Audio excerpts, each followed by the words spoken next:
नमस्कार दोस्तों, परमा एजुकेशन की यूट्यूब चैनल पे आप सभी भाई बहनों का स्वागत करते हैं। आज बात करेंगे बाल मनोविज्ञान के टॉप 50 प्रश्न पे। ठीक है, टॉप 50 प्रश्न इसलिए रखे गए हैं ताकि सभी प्रश्नों को बाल मनोविज्ञान के समाहित कर दिया गया है। ठीक है, तो यहाँ पे टॉप 50 प्रश्न का मतलब यही है कि कम से कम आप लोगों को इस 50 प्रश्न में से कम 7 से 8 नंबर आप लोगों को कन्फर्म करा दिया जाए। ठीक है, तो 7 से 8 नंबर यहाँ से मिलने ही मिलने हैं। तो चलिए एक बार अपने अपने ग्रुपों में शेयर कर दीजिए अच्छे से। ठीक है, अपने अपने ग्रुपों में शेयर करिए ताकि जो लोग छूट गए हैं और जल्दी से चैनल से जुड़ जाएँ। ठीक है, और साथ में ही एक बार और कहेंगे कि जल्दी से सब्सक्राइब कर लीजिए। जिन भाई बहनों ने अभी तक सब्सक्राइब नहीं किया तो सब्सक्राइब कर लीजिए, साथ ही बेल आइकन का बटन भी दबा लीजिए। जैसे ही लाइव आया जाए आप लोगों के पास एक नोटिफिकेशन पहुँच जाए। ठीक है, टारगेट आप लोगों का वही रहेगा, 25 प्लस रहेगा। ठीक है, 50 में से 25 प्लस रहेगा। ठीक है, तो चलिए शुरू करते हैं अपने पहले प्रश्न पे। ठीक है, कह रहा है कि पियाजे मुख्य रूप से किस अध्ययन के लिए जाने जाते हैं। पहला कह रहा है कि यौन विकास के लिए, दूसरा कह रहा है कि भाषा विकास के लिए, तीसरा कह रहा है कि संज्ञानात्मक विकास, चौथा कह रहा है कि सामाजिक विकास के लिए। तो इसमें राइट आंसर कौन सा होगा, जल्दी से बताइए कि जीन पियाजे जी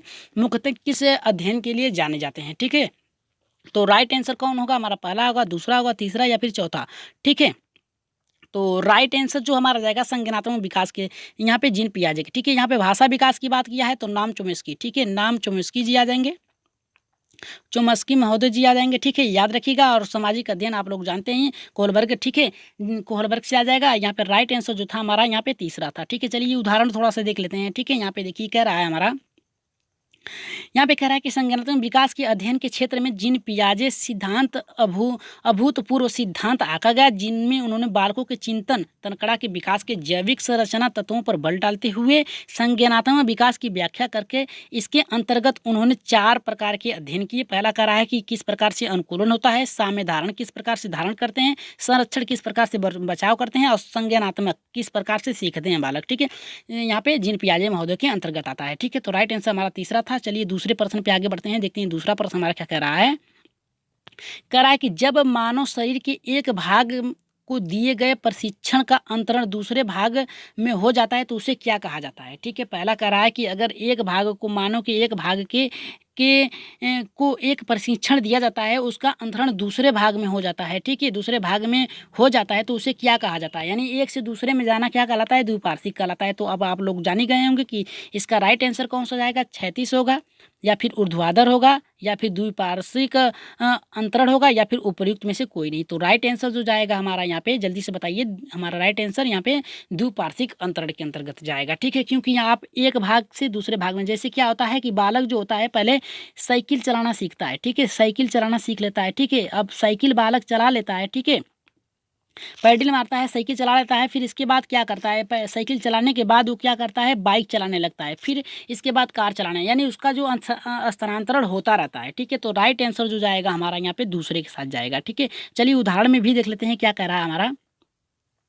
देखिए यहाँ पे उदाहरण क्या कह रहा है कि द्विपार्श्विक अंतरण या व्यास व्यास शिक्षा मानव शरीर के 2 समान पार्श्विक अंग अंग है जिसके बायां और दायां। ठीक है, जैसे दायां हाथ और दायां पैर या फिर बायां पैर। ठीक है, बाएं बाएं अंग के सीखे गए कौशल का अंतरण स्वतः दाएं अंग में हो जाता है। ठीक है, इस अंग लिखे कौशल को अंतरण के बाएं बाएं होता है और ये द्विपार्श्विक अंतरण कहलाता है। ठीक है, सीधे सीधे कहने का मतलब ये है कि अगर आप कोई कार्य कर रहे हैं, यानी एक हाथ से कोई सामान उठा रहे हैं, तो ऑटोमेटिक आपके दूसरा हाथ भी वो सामान उठाने के लिए क्रिएटिव हो जाएगा, यानी कार्य करने शुरू कर देगा। ठीक है, जैसे आप साइकिल चलाना शुरू कर देते हैं, साइकिल चलाने के बाद आप क्या करते हैं, बाइक चलाना सीख लेते हैं। ठीक है, तो राइट आंसर हमारा वहाँ पे तीसरे के साथ गया था। ठीक है, चलिए तीसरा प्रश्न देख लेते हैं क्या कह रहा है, ये भी बहुत ही महत्वपूर्ण है।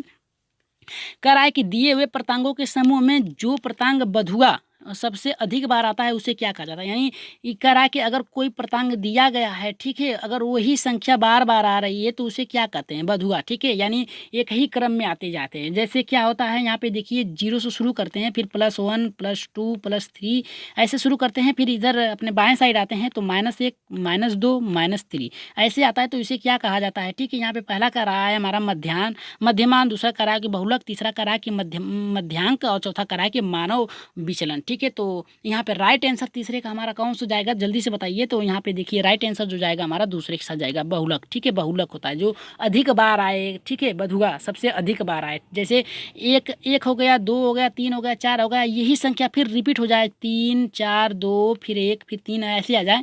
ठीक है, ये संख्या कितनी बार आ रही है, ठीक है, यही होता है। ठीक है, तो राइट आंसर हमारा यहाँ पे बहुलक के साथ जाएगा। ठीक है, तो चलिए देख लेते हैं कुछ यहाँ पे उदाहरण है, इसे भी देख लेते हैं क्या कह रहा है यहाँ पे।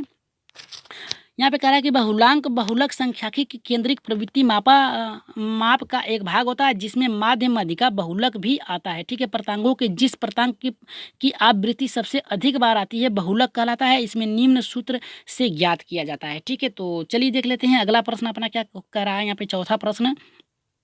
आशा करते हैं ये प्रश्न सभी लोगों का सही होगा और कमेंट बॉक्स में जल्दी से कमेंट करिए और एक बार वीडियो को शेयर कर दीजिए। ठीक है, शेयर कर दीजिए, देखते हैं कितने लोगों का इस बार सही होता है। ठीक है, तो चलिए देख लेते हैं। क्रिया प्रसूत अनुकूलन सिद्धांत के प्रतिपादन किसने किया था, स्किनर ने किया था, पावलोव ने किया था, थॉर्नडाइक ने किया था या फिर कोहलर ने किया था। तो राइट आंसर जल्दी से बताइए, चौथे का हमारा राइट आंसर कौन होगा।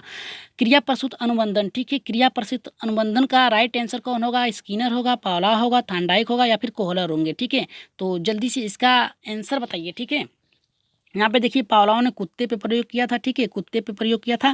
थॉर्नडाइक ने यहाँ पे बिल्ली पे किया था। कोहलर ने यहाँ पे वनमानुष पे किया था। ठीक है, यहाँ पे सुल्तान नमक, और स्किनर ने चूहे पे और कबूतर पे किया था। ठीक है, कबूतर पे किया था, याद रखिएगा। और अब यहाँ पे बताइए कि यहाँ पे क्रिया प्रसूत अनुबंधन का प्रतिपादन किसने किया था, स्किनर ने, पावलोव ने, थॉर्नडाइक ने या फिर कोहलर ने। ठीक है, तो चलिए देख लेते हैं इसका राइट आंसर कौन सा जाएगा हमारा।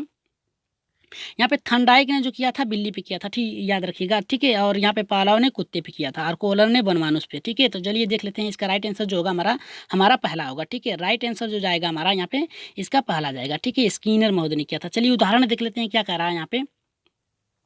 देखिए उदाहरण ये कह रहा है कि स्किनर द्वारा क्रिया प्रसूत अनुकूलन सिद्धांत का प्रतिपादन किया गया था। उन्होंने चूहे पर प्रयोग कर सीखने का सिद्धांत दिया था। इसी प्रकार पावलोव ने क्लासिको अनुबंधन का सिद्धांत कुत्ते पर किया था। थॉर्नडाइक ने प्रयास एवं त्रुटि का बिल्ली पे किया था, प्रयोग किया था। कोहलर ने सूज का सिद्धांत बंदर पे दिया था। ठीक है, एक बार इसको स्क्रीनशॉट ले लीजिए। ठीक है, इसको स्क्रीनशॉट लीजिएगा कि यहाँ पे देखिए कह रहा है कि स्किनर ने, ठीक है, स्किनर ने किया, किस पे किया था, चूहे पे किया था। और यहाँ पे देखिए कह रहा है कि पावलोव ने क्लासिको अनुबंधन सिद्धांत कुत्ते पे दिया था, थॉर्नडाइक ने यहाँ पे बिल्ली पे दिया था और कोहलर ने यहाँ पे बंदर पे दिया था। ठीक है, तो इस स्क्रीनशॉट ले लीजिए एक बार, फिर आगे बढ़ते हैं। ठीक है, तो चलिए शुरू करते हैं अपने अगले प्रश्न पे।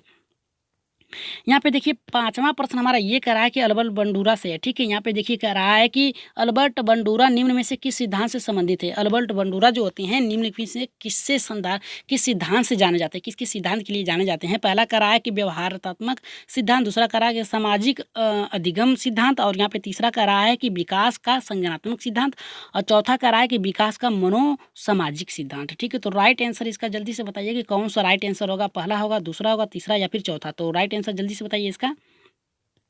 तो पांचवें का जो राइट आंसर हमारा जाएगा दूसरे के साथ जाएगा, याद रखिएगा, दूसरे के साथ सामाजिक अधिगम का सिद्धांत दिया था। ठीक है, यहाँ पे देखिए अल्बर्ट बंडूरा ने जो दिया था सामाजिक अधिगम पे दिया था। ठीक है, तो राइट आंसर हमारा दूसरे के साथ जाएगा। ठीक है, तो एक बार कमेंट करते चलिए, सभी लोग कमेंट करते चलिए। ठीक है, प्रश्न कैसे लग रहे हैं ये भी बताते चलिएगा। ठीक है, ये प्रश्न आप लोगों को सी टेट से लेकर, ठीक है, सी टेट से लेके, ठीक है, यहाँ पे सी टेट से लेके यूपी टेट, ठीक है, यूपी टेट, और यहाँ पे याद रखिएगा यूपी टेट के साथ साथ एच टेट से भी काम देंगे। ठीक है, एच टेट से भी काम देंगे। ठीक है, याद रखिएगा। और चलिए शुरू करते हैं। यहाँ पे देखते हैं क्या कह रहा है कि यहाँ पे कह रहा है कि सामाजिक अधिगम का सिद्धांत बंडूरा ने 1969 से 71 में दिया था, यानी 1971 से शुरू किया और 1969 से लेके 1971 के बीच में इन्होंने किया था। और यहाँ पे व्यवहार रूपांतरण यानी एक उसका कैसे बदलाव होता है, नियमों का संज्ञानात्मक मनोविज्ञान की संतुष्टि विश्लेषण करके दिया था। ठीक है, तो चलिए शुरू करते हैं अपने छठे प्रश्न पे। ठीक है, देख लेते हैं छठा प्रश्न हमारा क्या कह रहा है। यहाँ पे देखिए छठा प्रश्न ये कह रहा है कि मानसिक आयु का प्रत्यय दिया था। ठीक है, स्टर्न ने दिया था, बीने ने दिया था या फिर टर्मन ने दिया था या फिर सीरियल बट ने दिया था। ठीक है, तो राइट आंसर बताइए जल्दी से इसका। इसका राइट आंसर कौन सा होगा हमारा, जल्दी से बताइए कि मानसिक आयु का प्रत्यय। ठीक है, या मानसिक आयु से तात्पर्य है कि बुद्धि से। ठीक है, तो इस पे राइट आंसर किसका जाएगा, ठीक है बताइए जल्दी से। यहाँ पे देखिए, अगर मानसिक दे दिया तो आप लोग याद रखिएगा बुद्धि परीक्षण। ठीक है, बुद्धि परीक्षण, ठीक है, बुद्धि लब्धि बुद्धि परीक्षण इससे संबंधित है। ठीक है, तो मानसिक आयु की प्रत्यय किसने दिया था, स्टर ने दिया था, बीने ने दिया था, टर्मन ने दिया था, या फिर सीरियल वर्ट ने दिया था। तो राइट आंसर जो जाएगा इसका हमारा दूसरे के साथ जाएगा। ठीक है, बीने। और आप लोगों को बता दें कि कल का जो आंसर था उसमें किन किन लोगों ने राइट आंसर दिया था 20वें का। ठीक है, 20वें का राइट आंसर किन किन लोगों ने दिया था, उस उनके नाम और उनके उत्तर, ठीक है, लास्ट में रखे गए हैं और उनको बता भी जाएगा। ठीक है, तो अपने नाम और अपना उत्तर देखने के लिए सही है या गलत तो लास्ट तक बने रहिएगा। ठीक है, तो चलिए देख लेते हैं मानसिक आयु क्या कर रहा है यहाँ पे।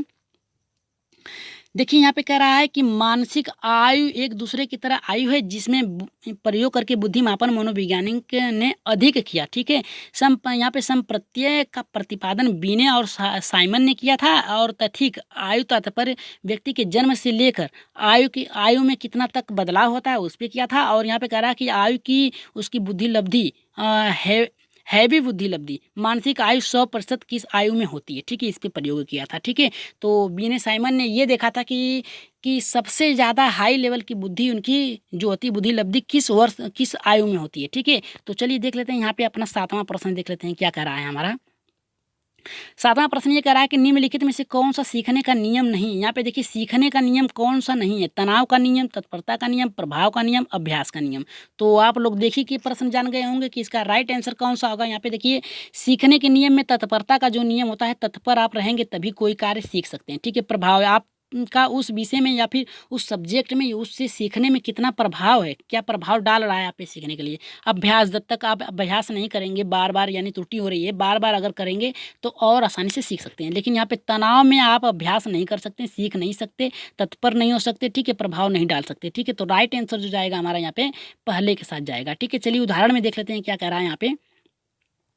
देखिए उदाहरण में ये कह रहा है, उदाहरण में हमारा ये कह रहा है कि तनाव का नियम अन्य 3 प्रत्यय का नियम, प्रभाव का नियम, अभ्यास का नियम, अधिगम का नियम और थॉर्नडाइक के अपने प्रयास व त्रुटि के नियम से सिद्धांत से दिया गया। ठीक है, यानी कहने का मतलब ये है कि जो तनाव का नियम है, ठीक है, अन्य 3 तत्परता का नियम, ठीक है, प्रभाव का नियम, अभ्यास का नियम, अधिगम का नियम, थॉर्नडाइक ने इनने अपने अपने प्रयास और त्रुटि के अधिगम के सिद्धांत में दिया है। ठीक है, तो चलिए देख लेते हैं आगे। यहाँ पे 8वां क्या कह रहा है हमारा, यहाँ पे देखिए ये भी बहुत ही महत्वपूर्ण है। कह रहा है कि संबंध प्रतिक्रिया का सिद्धांत पावलोव ने प्रयोग किया। ठीक है, अब देखिए पावलोव ने आगे ही बता दिया कि किस पे प्रयोग किया था, कुत्ते पे किया था, बिल्ली पे किया था, बंदर पे किया था, या फिर चूहे पे किया था। तो राइट आंसर जल्दी से बताइए हमारा 8वें का कौन सा होगा।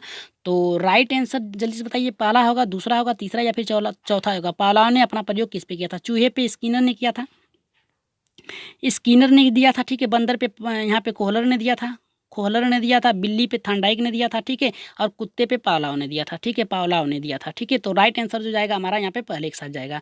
याद रखिएगा पहले के साथ हमारा राइट आंसर जाएगा। ठीक है, और सभी लोगों का एक बार कमेंट में सभी लोग अपने आंसर करिए। ठीक है, और सभी लोगों को उत्तर सही भी आ रहा है। ठीक है, तो चलिए देख लेते हैं यहाँ पे क्या कर रहा है। यहाँ पे कह रहा है कि कुत्ते पे पावलोव द्वारा अधिगम के क्लासिकल, ठीक है, क्लासिकल अनुबंधन का प्रतिपादन किया गया था, जिसमें उन्होंने कुत्ते पे प्रयोग किया था, बिल्ली पर थॉर्नडाइक ने किया था। ठीक है, और यहाँ पे चूहे पर स्किनर ने किया था, बंदर पे कोहलर ने किया था, कोहलर कोपका ने प्रयोग किया था। ठीक है, तो चलिए आगे बढ़ते हैं अपने 9वें प्रश्न पे। देख लेते हैं 9वां प्रश्न हमारा क्या कह रहा है। ठीक है, यहाँ पे सूझ का सिद्धांत कह रहा है कि सूझ का सिद्धांत सूझ द्वारा सीखने के सिद्धांत का प्रतिपादन किया था। किसने किया था, कोहलर ने, थॉर्नडाइक ने, पावलोव ने, वुडवर्थ ने। तो राइट आंसर आप लोग देखिए कि जान गए होंगे कि इसका आंसर जो होगा हमारा पहला ही होगा। ठीक है, यहाँ पे बार बार कहा जा रहा है सूझ का सिद्धांत, यहाँ पे कोहलर ने दिया था। ठीक है, चलिए आगे बढ़ते हैं अपने जो उदाहरण है उस पर देख लेते हैं उदाहरण हमारा क्या कह रहा है। ठीक है, उदाहरण इसलिए रखा गया है ताकि आप लोगों का डाउट जो है वो क्लियर होता चला जाए। ठीक है, यहाँ पे देखिए कह रहा है कि कोहलर सूझ के द्वारा सीखने का सिद्धांत कोहलर ने महोदय ने दिया था। इस सिद्धांत के अनुसार अधिगम किसी भी अभ्यास के परीक्षण नहीं होती है और अचानक आई सूझ होता है। ठीक है, और अधिगम जो होता है ये अचानक आई प्रशिक्षण होता है। ठीक है, और इस पे बंदर पे प्रयोग किया था, जैसे उसके समस्त कुछ वस्तु को केले को टांग दिया गया था और बेंच रखा गया था और छड़ी को रखा गया था। उसने सूझ अचानक उसे सूझा और उसने छड़ी का प्रयोग करके टेबल पे खड़े होकर उस केले को प्राप्त कर लिया। ठीक है, तो चलिए आगे बढ़ते हैं अपने 10वें प्रश्न पे। देखते हैं 10वां प्रश्न हमारा क्या कर रहा है। देखिए कह रहा है कि कार्य को आरंभ करने, जारी रखने और नियमित करने की प्रक्रिया को क्या कहा जाता है? संवेदना, प्रेरणा, सीखना, प्रत्यक्षीकरण। ठीक है, प्रक्रिया है। ठीक है, कार्य को आरंभ। ठीक है, यहाँ पे देखिए कह रहा है कि कार्य को आरंभ करने, जारी रखने, नियमित प्रक्रिया है। ये क्या है? संवेदना है, प्रेरणा है, सीखना है या फिर प्रत्यक्षीकरण है। ठीक है, तो इसका आंसर बताइए, 10वें का आंसर हमारा क्या होगा? तो यहाँ पे जो होता है, कार्य आप किस प्रकार कर रहे हैं, आरंभ कर रहे हैं, उसमें आपकी प्रेरणा होनी बहुत जरूरी है। ठीक है, तो प्रेरणा के द्वारा ही आप किसी को कोई कार्य करते हैं। ठीक है, तो राइट आंसर हमारा दूसरे के साथ जाएगा। सभी लोगों को एकदम सही आया है। ठीक है, दूसरा आंसर। और आप लोगों को बता दें कि जिन भाई बहनों ने अभी तक हमारे चैनल को सब्सक्राइब नहीं किया तो जल्दी से सब्सक्राइब कर लीजिए। एक बार फिर से आप लोगों से कह रहे हैं, और शेयर कर दीजिए। हाथ जोड़ के निवेदन है, अपने अपने ग्रुपों में शेयर कर दीजिए। ठीक है, तो चलिए देखते हैं यहाँ पे आंसर क्या कह रहा है हमारा। उदाहरण करा कि अभिप्रेरणा किसी कार्य को प्रारंभ करने, जारी रखने, नियमित करने की नियमित प्रक्रिया को यहाँ पे गुड के अनुसार कहा गया है। ठीक है, यानी गुड ने कहा है कि अभिप्रेरणा किसी प्रकार को आरंभ करने, जारी रखने, नियंत्रित करने की नियमित प्रक्रिया है। ठीक हो, तो राइट आंसर जो हमारा गया था दूसरे के साथ गया था। ठीक है, तो चलिए देख लेते हैं यहाँ पे अपना 11वां प्रश्न देख लेते हैं। 11वां हमारा प्रश्न क्या कह रहा है? बहुत ही महत्वपूर्ण है। विस्मृति कम करने का उपाय क्या होता है? विस्मृति कम करने का उपाय क्या होता है? सीखने की त्रुटि में वृद्धि विधि त्रुटिपूर्ण विधि है। दूसरा कह रहा है सीखने में कमी, पाठ की पुनरावृत्ति, और कह रहा है कि यहाँ पे कह रहा है श्रवण करने में कम ध्यान देना। तो राइट आंसर देखिए यहाँ पे कौन सा होगा? चारों इसमें से बहुत ही महत्वपूर्ण है, चारों ही लग रहे हैं। ठीक है, लेकिन एकदम राइट आंसर हमारा कौन सा है? विस्मृति कम करने, यानी भूलने को कम करने के उपाय क्या है? यानी आप भूल जा रहे हैं, उसके कम करने का उपाय क्या है? ठीक है, तो राइट आंसर बताइए 11वें का हमारा क्या होगा?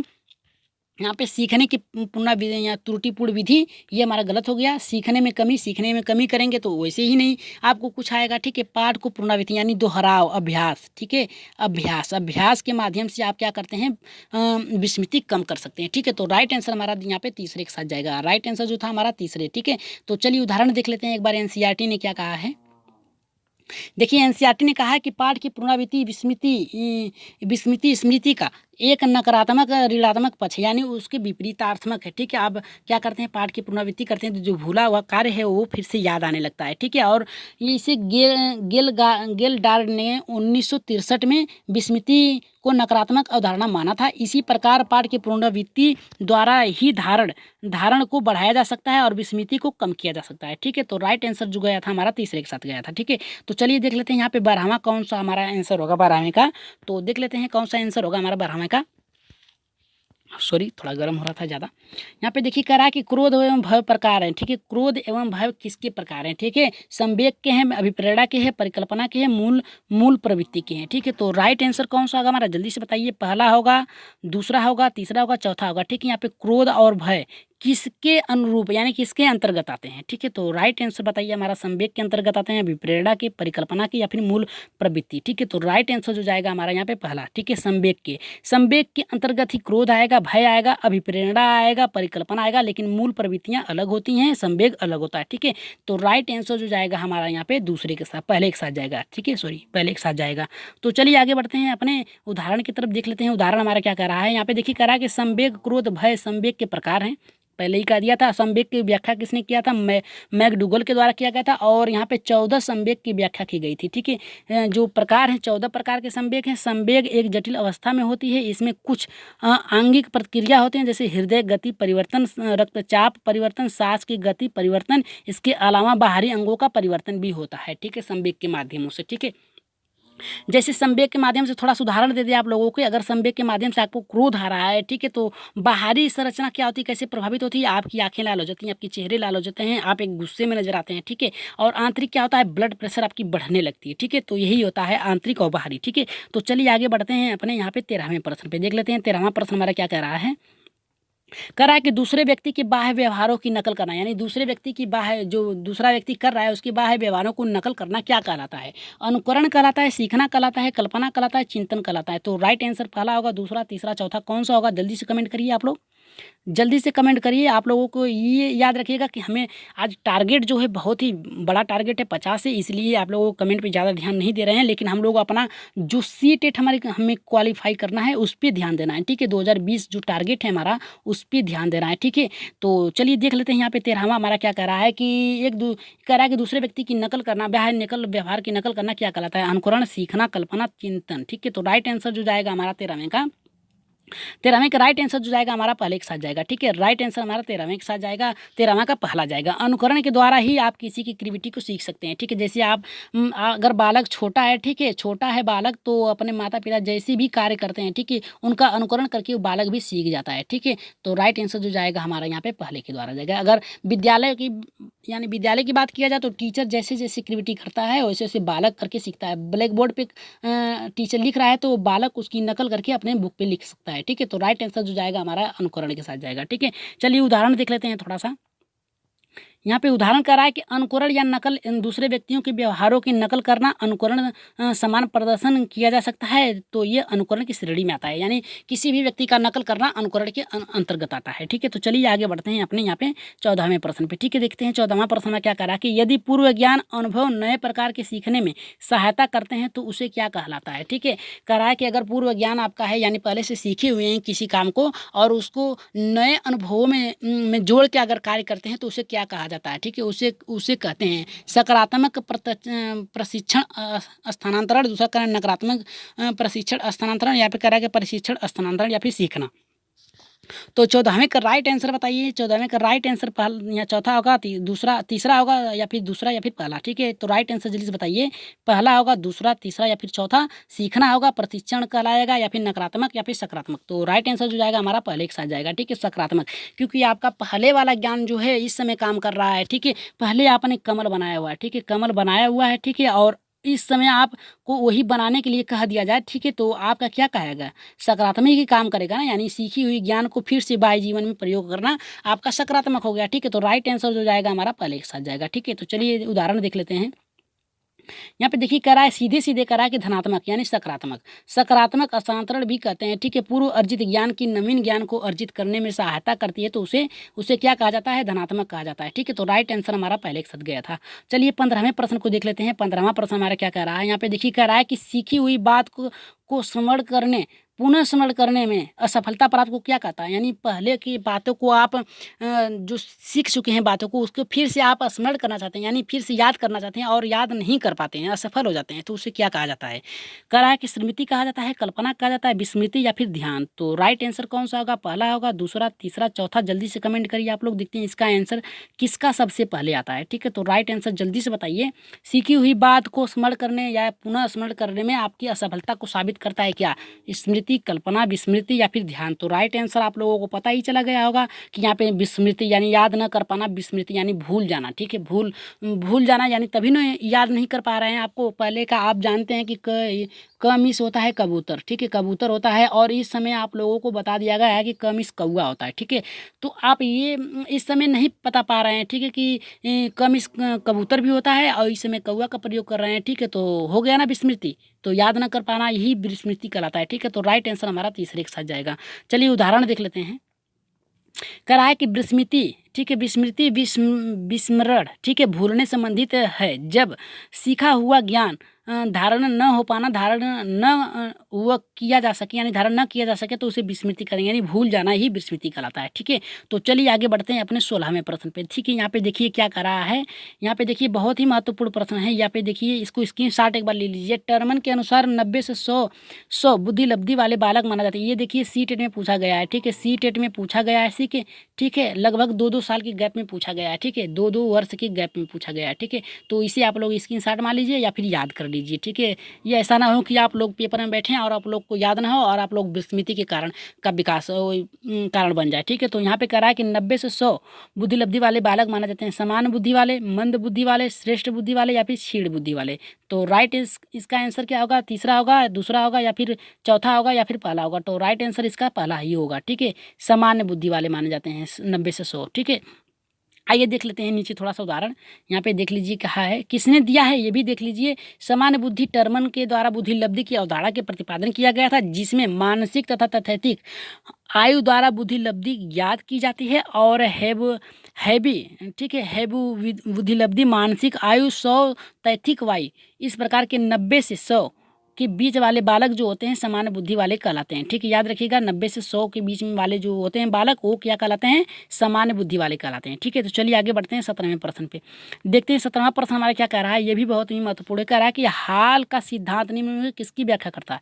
जो हाल ने दिया है, इसने हाल ने अपना सिद्धांत दिया है, वो किस पे दिया है, अधिगम की अभिप्रेरणा की भूमिका पे, बुद्धि प्रक्रिया पे, मूल्यों की विकास पे, या फिर कह रहा है किशोरों का मनोविकास पे। ठीक है, मनोविज्ञान पे। ठीक है, तो यहाँ पे राइट आंसर 17वें का जल्दी से बताइए कि 17वें का राइट आंसर जो जाएगा किस पे जाएगा, हमारा राइट आंसर चौथे पे जाएगा। ठीक है, किशोरों की मानसिक आयु पे दिया था स्टेने हाल ने। ठीक है, बालक कैसे सीखता है, उनकी तर्क शक्ति कैसी है, इस पे दिया था। ठीक है, तो चलिए देख लेते हैं उदाहरण। यहाँ पे एनसीईआरटी ने क्या माना है। ठीक है, एनसीईआरटी माना किशोरों का जो मनोविज्ञान है, हाल ऐसे मनोवैज्ञानिक है जिन्होंने पहले अमेरिका में किशोरावस्था, देखिए कहा ना तर्क किस प्रकार करते हैं, तो तर्क जो करता है बालक वो किस में आता है, किशोरावस्था में आता है। ठीक है, तो यहाँ पे कह रहा है कि वैज्ञानिक अध्ययन किया, हाल के अनुसार किशोरावस्था वयस्क आधी तूफान की अवस्था होती है। ठीक है, इसमें तनाव और तूफान की अवस्था भी कहा जाता है। ठीक है, तो इसमें अधिक तनाव भी होता है, अधिक उत्साह भी होता है, तर्क भी करते हैं किशोरावस्था में बालक। ठीक है, तो चलिए देख लेते हैं 18वां हमारा क्या कर रहा है।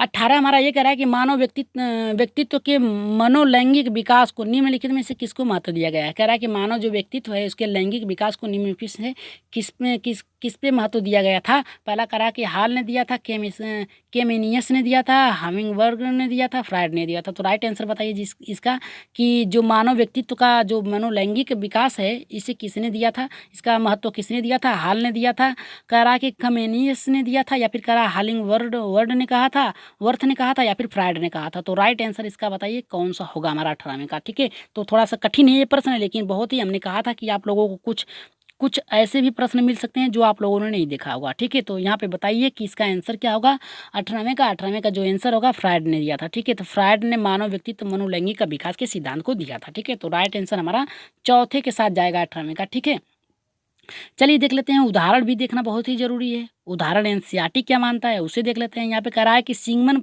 फ्रायड मानव के मनोवैज्ञानिक विकास का सिद्धांत सिगमंड फ्रायड महोदय ने दिया था, जिसमें उन्होंने ईगो, सुपर ईगो यानी खुद खुद की अहम, यानी ईगो हो जाता है एक ईद हो जाता है, ईगो हो जाता है, सुपर ईगो होता है। ठीक है, अवधारणा दिया था। ठीक है, तो चलिए इसके बारे में हम लोग अगले वीडियो में बात करेंगे। ठीक है, अगले क्लास में बात करेंगे। ठीक है, तो चलिए देख लेते हैं आगे क्या कर रहा है हमारा।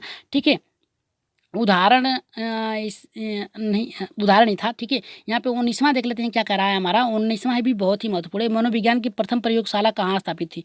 देखते हैं इसका आंसर कौन देता है। ठीक है, प्रयोगशाला किसने स्थापित किया था। ठीक है, आप लोगों को पता है कि कहाँ स्थापित हुआ था, ये तो सभी लोगों को पता है, लेकिन किसने स्थापित किया था। सिगमंड फ्रायड ने दिया था, डब्ल्यू वुंट ने दिया था, या फिर पावलोव ने दिया था, फिर वाटसन ने दिया था। ठीक है, तो राइट आंसर जल्दी से बताइए इसका राइट आंसर क्या होगा हमारा। ठीक है, यहाँ पे 19वें का पहला होगा, दूसरा होगा, तीसरा होगा, चौथा होगा। किसने दिया था मनोविज्ञान की प्रयोगशाला, किसने स्थापित किया था। ठीक है, तो 19वें का राइट आंसर जो जाएगा हमारा यहाँ पे दूसरे के साथ। ठीक है, यहाँ पे डब्ल्यू वुंट ने दिया था। ठीक है, डब्ल्यू वुंट ने स्थापित किया था मनोविज्ञान की प्रथम प्रयोगशाला, डब्ल्यू वुंट ने दिया था। ठीक है, तो चलिए आगे देख लेते हैं उदाहरण में।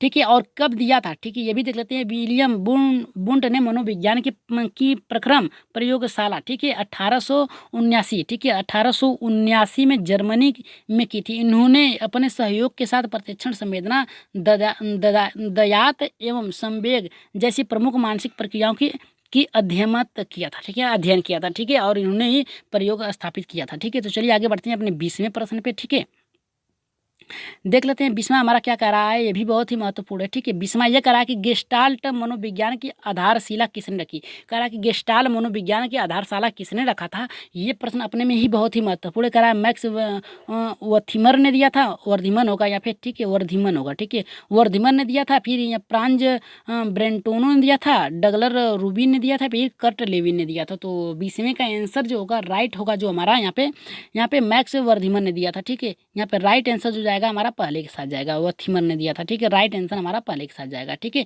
चलिए उदाहरण में देख लेते हैं क्या कह रहा है यहाँ पे।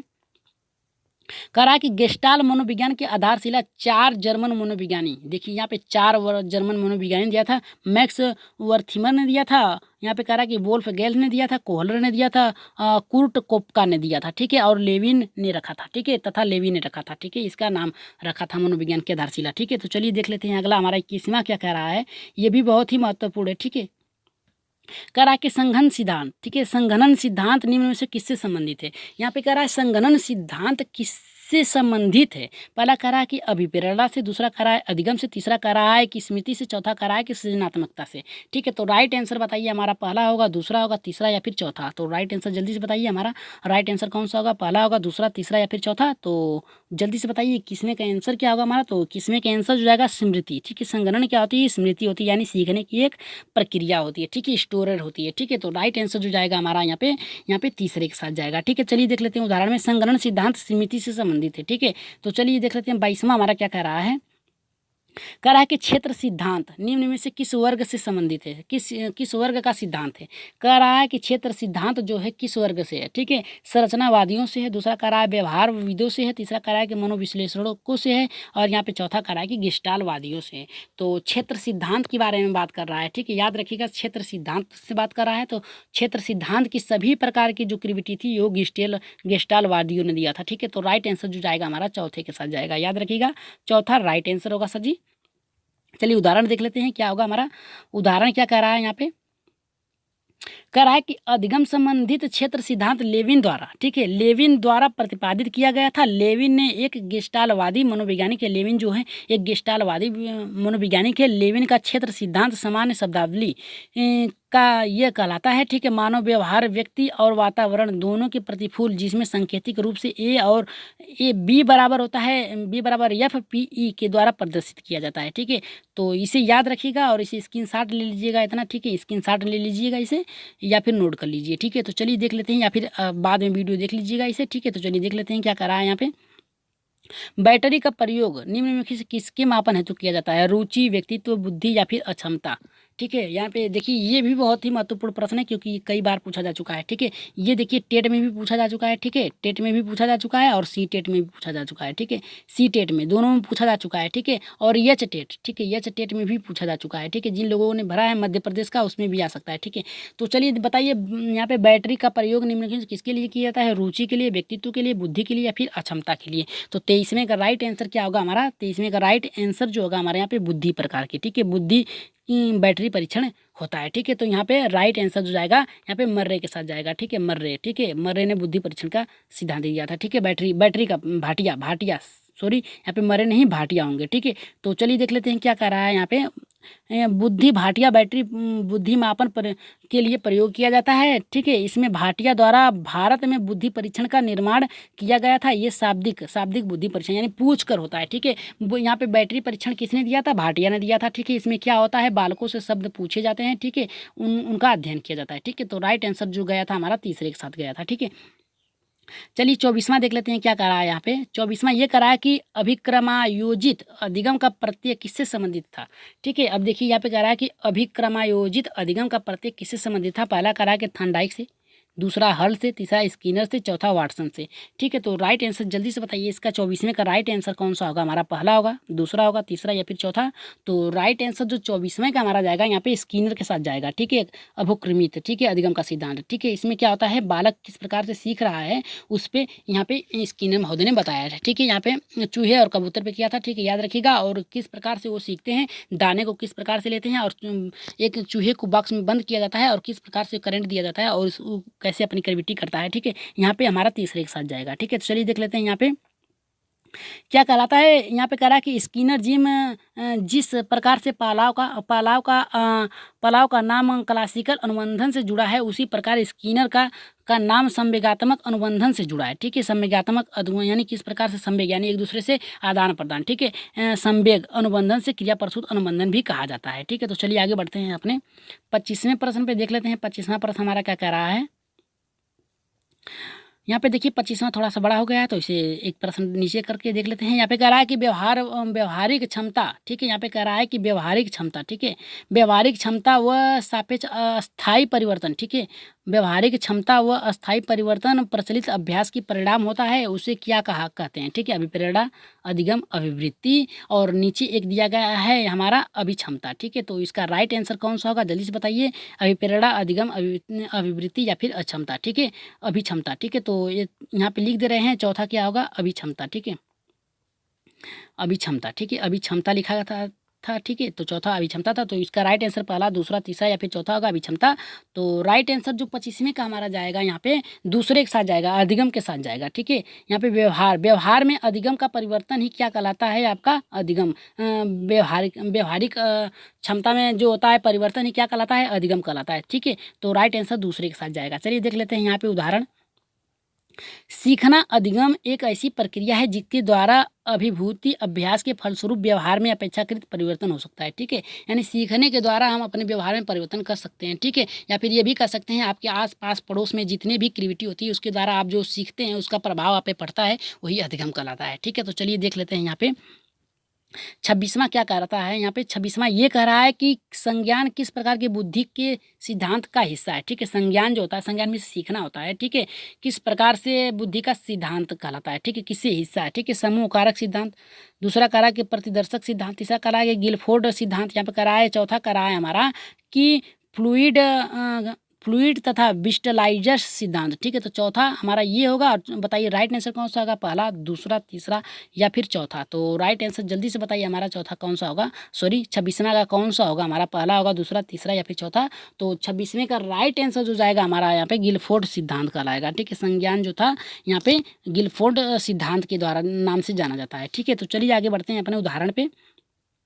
संज्ञान का सिद्धांत, ठीक है, गिलफोर्ड का सिद्धांत, गिलफोर्ड 1907 में इसका विचार और बुद्धि के सभी तत्वों के को 3 विजाओं में सुसंगठित किया गया था, जिसमें पहला आता है संक्रिया, दूसरा विषय वस्तु, तीसरा उत्पादन, ठीक है। इसे याद रखिएगा और इसे लिख लीजिए, ठीक है, इसे लिख लीजिए। उत्पादन होगा, विषय वस्तु होगा, सक्रिया होता है, ठीक है। तो चलिए देख लेते हैं 27वां क्या कह रहा है हमारा कि 8 वर्ष के सुधीर की मानसिक आयु 10 वर्ष है, उसकी बुद्धि लब्धि क्या होगी, 100 वर्ष होगी, 80 वर्ष होगी या फिर 110 होगी या फिर 125 होगी, ठीक है। यहाँ पे बताइए जल्दी से इसका आंसर क्या होगा हमारा 27वें का कि 8 वर्ष का एक सुधीर है, ठीक है, उसकी मानसिक आयु 10 वर्ष है, उसकी बुद्धि लब्धि कितनी होगी, 100 होगी, 80 होगी, 110 होगी, 125 होगी, ठीक है। तो यहाँ पे देखिए वो बता रहा है कि मानसिक आयु उसकी कितनी है, 10 वर्ष है, और वास्तविक आयु कितनी है, 8 वर्ष है, ठीक है। और सभी लोगों को पता है कि बुद्धि लब्धि बराबर होता है मानसिक आयु बटे वास्तविक आयु गुणे 100, ठीक है। तो हम यहाँ पे गुणा 100 कर देंगे, ठीक है,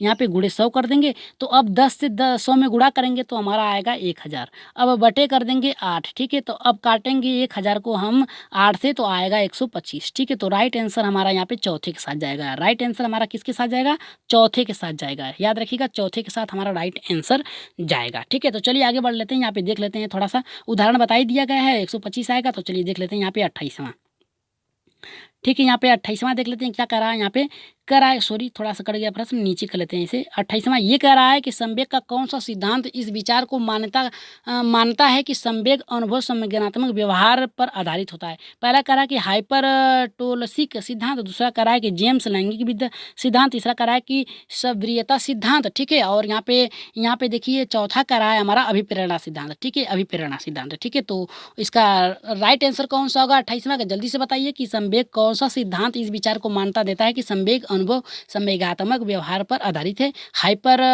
यहाँ पे कह रहा है हाइपोटोलसिक सिद्धांत, दूसरा कह रहा है जेम्स लैंगिक सिद्धांत, तीसरा कह रहा है कि सब्रियता सिद्धांत, चौथा कह रहा है कि अभिप्रेरणा, ठीक है। तो राइट आंसर इसका 28वें का हमारा कौन सा जाएगा, जल्दी से बताइए। तो 28वें का हमारा राइट आंसर जो जाएगा दूसरे के साथ जाएगा, ठीक है, जेम्स लैंगिक सिद्धांत के साथ, ठीक है। तो चलिए आगे देख लेते हैं यहाँ पे उदाहरण, ठीक है। उदाहरण देख लेते हैं क्या कह रहा है कि जेम्स लैंगिक सिद्धांत के अनुसार पहले संवेगात्मक व्यवहार होता है, फिर तब संवेगात्मक अनुभूति होती है, तब इसके बाद यदि व्यक्ति बाघ या भालू को देखकर नहीं भागता, ठीक है, तो उसमें डर की अनुभूति नहीं होती। अतः संवेगात्मक अनुभूति संवेगात्मक व्यवहार जेम्स लैंगिक सिद्धांत पर आधारित है, ठीक है। तो चलिए देख लेते हैं अगला हम अपना प्रश्न 29वां प्रश्न देखते हैं क्या कह रहा है यहाँ पे, ठीक है। 29वां प्रश्न देख लेते हैं क्या कह रहा है हमारा। 29वां प्रश्न बहुत ही महत्वपूर्ण कह रहा है कि कह रहा है कि यहाँ पे सॉरी थोड़ा सा नीचे कर ले रहे हैं, ठीक है। यहाँ पे कह रहा है कि किसी इच्छा या आवश्यकता में रुकावट पड़ने पर उसमें उत्पन्न होने वाले समविघाती तनाव कहलाता है क्या? कुंठा कहलाता है, द्वंद्व कहलाता है, चिंता कहलाता है, और चौथा यहाँ पे देखिए कह रहा है तनाव, ठीक है। चौथा हमारा यहाँ पे तनाव है, तो इसे यहाँ पे लिख रहे हैं, ठीक है, तनाव, ठीक है, तनाव होगा चौथा हमारा। तो जल्दी से इसका आंसर बताइए कि कौन सा होगा हमारा चौथा, हमारा 29वें का आंसर क्या होगा हमारा, जल्दी से बता दीजिए आप लोग, जल्दी से बताइए इसका आंसर क्या होगा हमारा, ठीक है। तो हमारा आंसर बताइए जल्दी से कौन सा होगा हमारा, पहला होगा, दूसरा होगा, तीसरा या फिर चौथा, ठीक है। तो राइट आंसर बताइए हमारा कौन सा होगा, ठीक है, पहला, दूसरा, तीसरा या फिर चौथा। तो राइट आंसर 29वें का हमारा जो राइट आंसर जाएगा, आप लोगों को बता दें, हमारा जो पहला जाएगा, ठीक है। राइट आंसर जो जाएगा हमारा यहाँ पे पहला जाएगा, ठीक है। कुंठा हो जाता है, यानी कि उसकी जो रुकावट पड़ जाती है, इच्छा में रुकावट, यानी सीखने में कोई भी कमी आ जाती है, तो वो बालक सीखता नहीं है, ठीक है, उत्पन्न हो जाती है, बाधा उत्पन्न हो जाती है, संवेगात्मक तनाव हो जाता है, तो वो कुंठा हो जाता है, ठीक है। तो राइट आंसर हमारा 29वें के साथ जाएगा, ठीक है। तो चलिए यहाँ पे देख लेते हैं, यहाँ पे 30वां हमारा क्या कह रहा है, कह रहा है कि कोहल वर्ग का सिद्धांत निम्नलिखित में से किस सिद्धांत से संबंधित है, ठीक है। यहाँ पे कह रहा है कि मानसिक विकास, दूसरा कह रहा है कि भाषिक विकास, तीसरा कह रहा है नैतिक विकास, चौथा कह रहा है शारीरिक विकास। तो राइट आंसर इसका 30वें का कौन सा होगा, जल्दी से बताइए, पहला होगा, दूसरा, तीसरा या फिर चौथा। तो राइट आंसर 30वें का जो हमारा जाएगा यहाँ पे तीसरे, नैतिक विकास के सिद्धांत, ठीक है। कोहल वर्ग ने नैतिक विकास का सिद्धांत दिया था, याद रखिएगा, नैतिक विकास का सिद्धांत, ठीक है। तो यहाँ पे राइट आंसर 30वें का हमारा तीसरा जाएगा, ठीक है। तो चलिए उदाहरण देख लेते हैं थोड़ा सा। तो यहाँ पे उदाहरण ये कह रहा है, नैतिक विकास कोहल वर्ग के सामाजिक परिप्रेक्ष्य अर्थात समाज से संबंधित संबंधों से के बारे में व्यक्तित्व दृष्टिकोण पे बल देता है। कोहल वर्ग ने तर्क तर्क किया है कि नैतिक विकास संज्ञानात्मक विकास के समांतर चलता है, परंतु इसकी आवश्यकता शर्त नहीं होती, ठीक है। तो चलिए आगे देख लेते हैं अपने 31वां पे, ठीक है। ये भी बहुत ही महत्वपूर्ण प्रश्न है, कह रहा है हमारा कि थार्नडाइक, ठीक है, थार्नडाइक का सिद्धांत निम्नलिखित में से कौन सा श्रेणी में आता है, संज्ञानात्मक विकास के सिद्धांत में, व्यवहारात्मक, मनोविश्लेषणात्मक या फिर इनमें से कोई नहीं। तो 31वां का राइट आंसर जल्दी से बताइए कौन सा होगा हमारा। तो 31वां का राइट आंसर जो जाएगा, पहला, दूसरा, तीसरा या फिर चौथा, उत्तर अपना बताइए। हमारा उत्तर जो होगा यहाँ पे हमारा दूसरा होगा, ठीक है। राइट आंसर जो जाएगा हमारा दूसरे के साथ जाएगा, ठीक है। जल्दी जल्दी कमेंट करिए, एक बार जल्दी जल्दी कमेंट करिए, अपने उत्तर बहुत ही फास्ट दे दीजिए, ठीक है, क्योंकि जो 50 प्रश्न है बहुत ही महत्वपूर्ण प्रश्न है, ठीक है। तो चलिए शुरू करते हैं अपने यहाँ पे उदाहरण पे, ठीक है। यहाँ पे देख लेते हैं उदाहरण क्या कह रहा है हमारा, कह रहा है कि व्यवहारात्मक सिद्धांत थार्नडाइक एक जाने माने मनोवैज्ञानिक व्यवहारवादी थे। उन्होंने अपने सीखने के सिद्धांत व्यवहारवादी सिद्धांत के अनुकूलन किया था। थार्नडाइक ने प्रयास एवं त्रुटि का सिद्धांत सीखने के सिद्धांत से दिया था, जिसमें इन्होंने बिल्ली पे प्रयोग किया था, थार्नडाइक ने बिल्ली पे प्रयोग किया था, ठीक है। तो चलिए आगे देख लेते हैं अपने 32वें प्रश्न पे, ठीक है। 32वां प्रश्न हमारा क्या कह रहा है सॉरी, सीखने के वक्र का सूचक है, यानी सीखने में वक्र के सूचक क्या हैं। पहला कह रहा है यहाँ पे सीखने की मौलिकता का सूचक, दूसरा कह रहा है सीखने की प्रगति के सूचक, तीसरा कह रहा है यहाँ पे सीखने के गत्यात्मक स्वरूप के सूचक, चौथा कह रहा है कि सीखने की संरचनात्मक के सूचक, ठीक है। तो राइट आंसर जल्दी से बताइए इसका क्या होगा 32वें का हमारा, पहला होगा, दूसरा होगा, तीसरा या फिर चौथा, ठीक है। तो यहाँ पे 32वें का राइट आंसर जो जाएगा हमारा दूसरे के साथ जाएगा, किसके साथ जाएगा, दूसरे के साथ जाएगा, ठीक है। राइट आंसर जो होगा हमारा दूसरा होगा, ठीक है। सीखने की प्रगति के सूचक, यहाँ पे कह रहा है सीखने का वक्र, ठीक है, यानी सीखने का वक्र जो है, यानी किस प्रकार जा रहा है, सीधा जा रहा है, लंबवत जा रहा है या फिर टेढ़ा तो ऊपर नीचे जा रहा है, ठीक है। तो राइट आंसर जो जाएगा हमारा दूसरे के साथ जाएगा, ठीक है। यहाँ पे देख लेते हैं क्या कह रहा है उदाहरण में, सीखने के प्रगति की सूचक, सीखने के वक्र सिखाने के प्रगति के सूचक है, क्योंकि सीखने के मौलिकता गत्यात्मक और रचनात्मक सृजनात्मक कार्यों से संबंधित होती है, अतः सीखने के वक्र के सीखने के प्रगति का सूचक होता है, ठीक है। तो चलिए देख लेते हैं यहाँ पे 33वां प्रश्न क्या कह रहा है। आज प्रश्नों को बहुत ही अच्छे से करेंगे, और लास्ट में जिन भाई बहनों ने उत्तर दिया था कल का, उनका भी नाम रखा गया है, ठीक है, और उनके स्क्रीनशॉट रखे गए हैं कि किन लोगों का आंसर सही है, ठीक है। यहाँ पे कह रहा है कि व्यक्तिगत सामाजिक अधिगम के सिद्धांत किसने दिया था। यहाँ पे कह रहा है कि यहाँ पे कह रहा है डालर्ट ने, मिरर ने दिया था, और यहाँ पे कह रहा है बंडूरा और वाटर ने दिया था, या फिर कह रहा है कार्ल रोसन ने या फिर युंग ने। तो राइट आंसर जल्दी से बताइए कि यहाँ पे व्यक्तित्व सामाजिक अधिगम का सिद्धांत किसने दिया था, ठीक है। तो 33वें के आंसर बताइए किसने दिया था। तो सभी लोगों को पता है कि वंडूरा ने दिया था, ठीक है। व्यक्तित्व सामाजिक सिद्धांत का जो सिद्धांत दिया था यहाँ पे वंडूरा वाल्टर ने दिया था, ठीक है। राइट आंसर हमारा यहाँ पे दूसरे के साथ जाएगा, ठीक है। चलिए उदाहरण में देख लेते हैं यहाँ पे देखिए कह रहा है कि वंडूरा और वाल्टर व्यक्तित्व का सामाजिक अधिगम के सिद्धांत वंडूरा वाल्टर ने 1977 में दिया था। कब दिया था? 1970 में दिया था। ठीक है, तो चलिए देख लेते हैं यहाँ पे अपने 34वें प्रश्न पे। देखिए ये बहुत ही महत्वपूर्ण प्रश्न है। ठीक है, इसे छोड़िएगा मत। ठीक है, और इसे उदाहरण के साथ साथ कुछ पेपर दिए गए हैं। ठीक है, कुछ चित्र दिए गए हैं, उसके माध्यम से भी सीखेंगे। ठीक है, यहाँ पे कह रहा है कि मिरर ड्राइंग परीक्षण निम्न में से किसके मापन हेतु प्रयुक्त किया जाता है? जो मिरर ड्राइंग परीक्षण होता है ये निम्न में से किसके मापन हेतु प्रयुक्त किया जाता है? ठीक है, तो इसका राइट आंसर 34वें का हमारा बताइए किससे होगा? बुद्धि से होगा, व्यक्तित्व से होगा, अधिगम से होगा, या फिर यहाँ पे नैतिकता से होगी। ठीक है, तो राइट आंसर बताइए जल्दी से। पहला होगा, दूसरा, तीसरा, या फिर हमारा चौथा होगा। ठीक है, तो राइट आंसर जल्दी से बताइए आप लोग कि राइट आंसर कौन सा होगा? हमारा पहला होगा, दूसरा होगा, तीसरा होगा, या फिर चौथा। ठीक है, तो राइट आंसर हमारा जो होगा यहाँ पे अधिगम से होगा। ठीक है, यानी सीखने के तत्पर्य से होगा। ठीक है, तो राइट आंसर जो जाएगा हमारा यहाँ पे अधिगम के साथ जाएगा। ठीक है, इसमें क्या होता है? एक मिरर होता है। ठीक है, इसमें क्या होता है? एक व्यक्ति होता है या फिर एक कोई जानवर होता है। ठीक है, इसमें अपनी परछाई को देखता है और वो समझता है कि मैं ही हूँ इसमें। ठीक है, और ये इसमें उसके भ्रम पैदा हो जाती है। ठीक है, तो चलिए देख लेते हैं यहाँ पे क्या कह रहा है। यहाँ पे कह रहा है कि मिरर ड्राइविंग परीक्षण अधिगम के सीखने के मापन हेतु प्रयुक्त किया जाता है। ठीक है, आइए देख लेते हैं यहाँ पे। देखिए मिरर परीक्षण को हम लोग दर्पण परीक्षण भी कहा जा सकता है। ठीक है, दर्पण परीक्षण, निशान परीक्षण या दर्पण आत्म पहचान की परीक्षण 1970 में दिया गया था। कब इसकी शुरुआत हुई थी? 1970 में मनोवैज्ञानिक गार्डोन जी गैल्पस ने दिया था। गैल्लप ने दिया था। ठीक है, गैल्लप ने जूनियर द्वारा विकसित किया गया था। ठीक, इसमें मनोवैज्ञानिक परीक्षण, इसका प्रयोग यह जानने के लिए किया गया था कि क्या किसी गैर मानव प्राणी का आत्म पहचान की योग्यता होती है, यानी जो कोई गैर प्राणी है। ठीक है, या फिर जो जानवर है उसमें ये जानने की क्षमता है कि मैं ही हूँ या नहीं हूँ। तो उसके समक्ष एक मिरर रखा गया। यहाँ पे देख सकते हैं, यहाँ पे एक व्यक्ति है जो मिरर पकड़ा हुआ है और उसके समक्ष एक मिरर है और मिरर में एक बंदर अपने आप को देख रहा है। ठीक है, तो वो सोच रहा है कि मैं ही हूँ या फिर कोई और है। ठीक है, तो इसी के अधिगम के सिद्धांत के लिए इसे परिचित किया गया था। ठीक है, तो चलिए यहाँ पे 35वां देख लेते हैं क्या कर रहा है। कह रहा कि केंद्रीय प्रवृत्ति का एक माप है। ठीक है, कह रहा कि केंद्रीय प्रवृत्ति का एक माप है माध्यिक प्रसार क्षेत्र, यहाँ पे औसत विचलन, यहाँ पे कह रहा है कि मानसिक विचलन। ठीक है, तो यहाँ पे केंद्रीय प्रवृत्ति का एक माप है। ठीक है, यहाँ पे जो उसकी मुख्य है। ठीक है, केंद्र मुख्य है, उसका माप क्या है? माध्यिक है, प्रसार है, औसत विचलित है, या फिर मानक विचलित है। ठीक है, तो इसका 35वां का आंसर दीजिए, देखते हैं कितने लोगों का सही होता है, क्योंकि यहाँ पे देखिए बहुत लोगों का गलत होगा। ठीक है, यहाँ पे गलत प्रश्न आप लोग इसे करने वाले हैं। ठीक है, गलत। ठीक है, गलत प्रश्न आप लोग इसे करने वाले हैं। तो राइट आंसर जो जाएगा हमारा यहाँ पे पहले के साथ जाएगा, एकदम राइट आंसर होगा पहले के साथ। ठीक है, तो जिन लोगों का सही हुआ है उसको कमेंट में अभी बता दिया जाएगा। ठीक है, कमेंट में अभी नीचे आप लोगों को बताया जाएगा। ठीक है, तो यहाँ पे देखिए माध्य होगा। ठीक है, चलिए देख लेते हैं यहाँ पे क्या कहा गया है। कहा कि माध्यिक केंद्रीय प्रवृत्ति की एक सांख्यिकीय विधि है जिसमें किसके द्वारा स्कोर के प्रवृत्ति का माप किया जाता है। इसके अंतर्गत मैन या माध्यिका, ठीक है, मीडियम, ठीक है, के मिडन, मैड, ठीक है, बहुलक का भी प्रयोग किया, यानी इसमें क्या होता है आपकी गणनाओं का अंतर निकाला जाता है। ठीक है, तो यही होता है हमारा माध्यिक। ठीक है, केंद्रीय प्रवृत्ति होता है। ठीक है, तो चलिए देख लेते हैं 36वां हमारा क्या कह रहा है।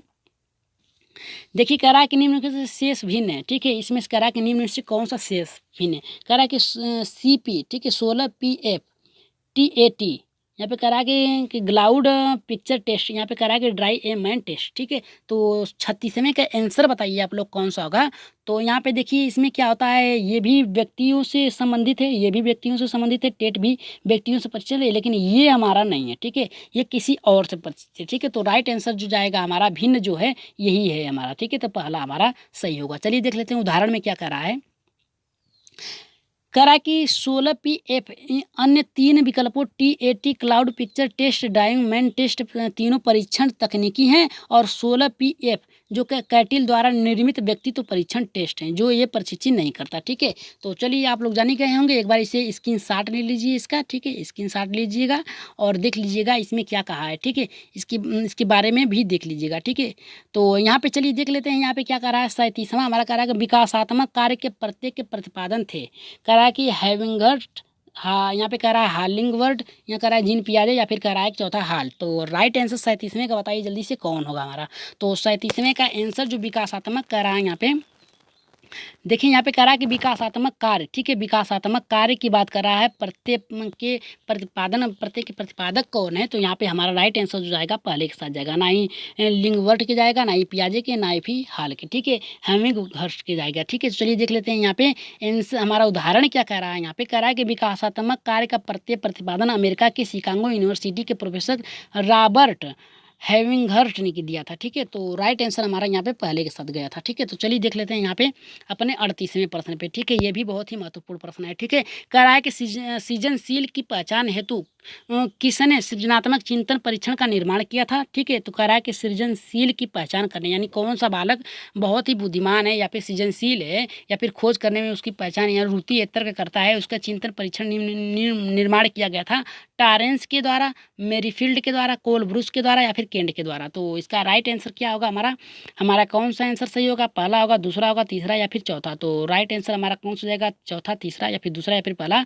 तो बताइए जल्दी से 38वें का आंसर किसका सही होता है, देख लेते हैं कमेंट बॉक्स में जल्दी से बताइए, सभी लोग बताइए, ठीक है। इसका 38वें का आंसर बताइए कौन सा सही होगा, ठीक है। तो राइट आंसर जो जाएगा हमारे यहाँ पे पहले के साथ जाएगा, ठीक है। जिसका भी आंसर सही आएगा उसको हम कमेंट बॉक्स में अभी बता देंगे तुरंत, ठीक है। तो चलिए देख लेते हैं इसका उदाहरण क्या कह रहा है, ठीक है। टोरेंस, ठीक है, टोरेंस सृजनात्मक चिंतन परीक्षण के निर्माण अति टोरेंस द्वारा 1971 में किया गया था। इसका अत्यधिक व्यापक प्रयोग किया गया था, ठीक है। अधिगम के लिए बहुत ही सृजनात्मक खोज के लिए बहुत ही ज़्यादा प्रयोग किया गया था टोरेंस के द्वारा, और यहाँ पे 1971 में इसको लागू किया गया था, ठीक है। तो चलिए देख लेते हैं 39वां क्या कह रहा है हमारा।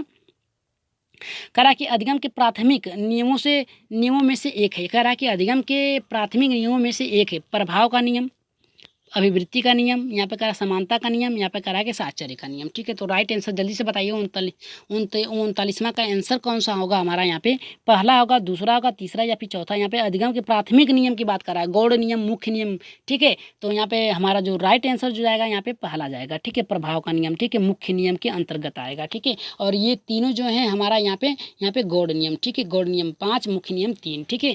तो इसके अंतर्गत जाएगा, ठीक है। तो चलिए देख लेते हैं यहाँ पे देखिए कह रहा है हमारा कि प्रभाव का नियम अधिगम के 3 प्राथमिक नियम, ठीक है, वही मुख्य नियम जो थे 3 प्राथमिक नियम दिए गए, तो तत्परता का प्रभाव नियम, ठीक है, और अभ्यास का नियम, ठीक है। तो यही इसके अंतर्गत आएगा, ठीक है। तो चलिए देख लेते हैं 40वां हमारा क्या कह रहा है यहाँ पे।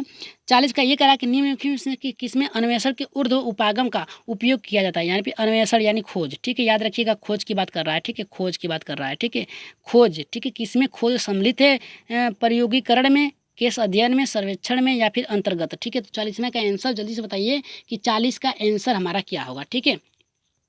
यहाँ पे देखिए कह रहा है कि किसमें अन्वेषण के ऊर्ध्व उपागम की प्रयोग किया जा रहा है, ठीक है। तो यहाँ पे देखिए केस अध्ययन में, ठीक है, केस अध्ययन में किया जाता है, ठीक है, स्टडी अध्ययन में, ठीक है। तो यहाँ पे राइट आंसर जो जाएगा हमारा दूसरे के साथ जाएगा। चलिए उदाहरण में देख लेते हैं, सभी सॉल्व कर लेंगे। यहाँ पे कह रहा है कि केस अध्ययन उदाहरण उपयोग केस स्टडी, ठीक है, केस स्टडी यानी किसी की पहचान या खोज करने में होता है, ठीक है। तो राइट आंसर हमारा दूसरे के साथ गया था, ठीक है। तो चलिए देख लेते हैं यहाँ पे 41वां क्या कह रहा है हमारा। देखिए 41वां ये कह रहा है, ठीक है, सॉरी थोड़ा सा कट गया है, ठीक है। और यहाँ पे बौद्धिक विकास होगा, ठीक है, यहाँ पे लिख ले रहे हैं बौद्धिक विकास, चौथा यहाँ पे लिख ले रहे हैं, ठीक है, यहाँ पे चौथा लिख ले रहे हैं बौद्धिक विकास, ठीक है, विकास याद रखिएगा, बौद्धिक विकास है, ठीक है। कहा कि जब व्यक्ति एक परिस्थिति या अधिगम दूसरी परिस्थिति में उसके सीखने तथा निष्पादन को प्रभावित करता है तो उसे क्या कहलाता है, स्मृति, चिंतन, यहाँ पे कह रहा है कि अधिगम स्थान या फिर कह रहा है कि बौद्धिक विकास, ठीक है। तो राइट आंसर जल्दी से बताइए 41वें का हमारा राइट आंसर क्या जाएगा, ठीक है। तो यहाँ पे देखिए बताइए 41वें का राइट आंसर क्या जाएगा हमारा। कह रहा है हमारा कि जब व्यक्ति एक परिस्थिति या अधिगम दूसरे परिस्थिति में सीखने के लिए निष्पादन या प्रभाव करता है तो उसे क्या कराता है, ठीक है, स्मृति कराता है, चिंतन, अधिगम और बौद्धिक विकास, ठीक है। चौथा हमारा यहाँ पे होगा, ठीक है, चौथा हमारा यहाँ पे होगा, ठीक है, कट गया है थोड़ा सा लिख रहे हैं, ठीक है, बौद्धिक विकास, ठीक है, बौद्धिक विकास। तो अब बता सकते हैं, ठीक है, विकास। अब आप बताइए कि राइट आंसर कौन सा हमारा जाएगा, ठीक है। तो इसका आंसर जो होगा 41वें का हमारा जो राइट आंसर जाएगा वो तीसरे के साथ जाएगा। याद रखिएगा, तीसरे के साथ जाएगा अधिगम अंतरण, ठीक है। यानी एक स्थिति से दूसरे स्थिति में सीखने में सहायक हो रहा है तो वो अधिगम के द्वारा ही हो रहा है, तो हमारा राइट आंसर तीसरे के साथ जाएगा। चलिए उदाहरण में देख लेते हैं, ठीक है। यहाँ पे देखिए कह रहा है कि अधिगम अंतरण एक परिस्थिति का अधिगम दूसरी परिस्थिति में उसके सीखने में निष्पादन या प्रभावित करता है तो अधिगम स्तनन कराता है। यानी एक कार्य सीखा गया कार्य दूसरे सीखे हुए कार्य में आपकी सहयोग करता है, ठीक है। तो जैसे गणित और विज्ञान, ठीक है, यहाँ पे गणित में जो सवाल आप पढ़ रहे हैं, ठीक है, गणित में और वही आपका विज्ञान में भी प्रयोग हो जाए तो वही वही आपका कहलाता है अधिगम स्तनन कहलाता है, ठीक है। तो चलिए आगे बढ़ते हैं अपने 42वें प्रश्न पे देखते हैं। 42वां प्रश्न हमारा क्या कह रहा है, यहाँ पे देखिए कह रहा है ये कि जी वालस के अनुसार सृजनात्मक चिंतन का प्रथम चरण क्या होता है। कह रहा है कि जी वालस के अनुसार, ठीक है, सृजनात्मक चिंतन का प्रथम चरण क्या होता है। कह रहा है कि उद्भाषण, यहाँ पे कह रहा है कि उद्भवन, मूल्यांकन या फिर उपक्रम, ठीक है। तो राइट आंसर जल्दी से बताइए, पहला होगा, दूसरा होगा, तीसरा होगा या फिर चौथा होगा। तो राइट आंसर जल्दी से बताइए, 42वें का हमारा राइट आंसर कौन सा होगा। सॉरी, गले में थोड़ा प्रॉब्लम हो गई है। यहाँ पे कह रहा है पहला होगा, दूसरा, तीसरा या फिर चौथा। तो राइट आंसर जो जाएगा हमारा चौथे के साथ जाएगा, ठीक है। राइट आंसर चौथे के साथ उपक्रम होगा, ठीक है। जी वालस के अनुसार सृजनात्मक चिंतन का प्रथम चरण जो होता है उपक्रम में आएगा, ठीक है। तो चलिए देख लेते हैं उपक्रम कैसे आता है, यहाँ पे देख लेते हैं, ठीक है, क्योंकि जानना बहुत जरूरी है उपक्रम क्या होता है और इसके बारे में, ठीक है। यहाँ पे उपक्रम की बात कर रहा है। जीवालस के अनुसार सृजनात्मक चिंतन के पहले उपकरण आता है, फिर इसके बाद उद्भम आता है, फिर उद्भाषण आता है, फिर मूल्यांकन आता है। यानी इन्होंने 4 प्रकार के दिया था उपक्रम में, सृजनात्मक में जीवालसन ने। इनके अनुसार पहले उपक्रम आता है, फिर इसके बाद दूसरा उद्भवन आता है, फिर उद्भाषण आता है, फिर मूल्यांकन किया जाता है लास्ट में, ठीक है। तो राइट आंसर हमारा चौथा था, ठीक है। चलिए देख लेते हैं यहाँ पे 43वां क्या कह रहा है हमारा। यहाँ पे 43वां क्या कह रहा है ये भी देख लेते हैं, ये भी बहुत ही महत्वपूर्ण है, ठीक है। यहाँ पे देखिए क्या कह रहा है, हम देख लेते हैं थोड़ा सा। कह रहा है कि प्रत्यय एवं भूल का सिद्धांत का प्रतिपादन किया था किसने। ये यहाँ पे हेगाटी ने किया था, पॉलाव ने किया था, ठीक है, पॉलाव ने किया था या फिर थर्नडाइक ने कहा था या फिर रास ने, ठीक है। प्रयत्न एवं भूल का सिद्धांत किसने दिया था। यहाँ पे कह रहा है कि गेहाटी ने दिया था, पॉलाव ने दिया था, थर्नडाइक ने या फिर रास ने, ठीक है। तो राइट आंसर बताइए 43वें का हमारा राइट आंसर कौन सा जाएगा, ठीक है। प्रयत्न एवं भूल का सिद्धांत हमारा यहाँ पे थर्नडाइक ने दिया था, ठीक है। राइट आंसर जो जाएगा हमारा यहाँ पे तीसरे के साथ जाएगा, ठीक है। तो चलिए देख लेते हैं तीसरा क्या कह रहा है यहाँ पे।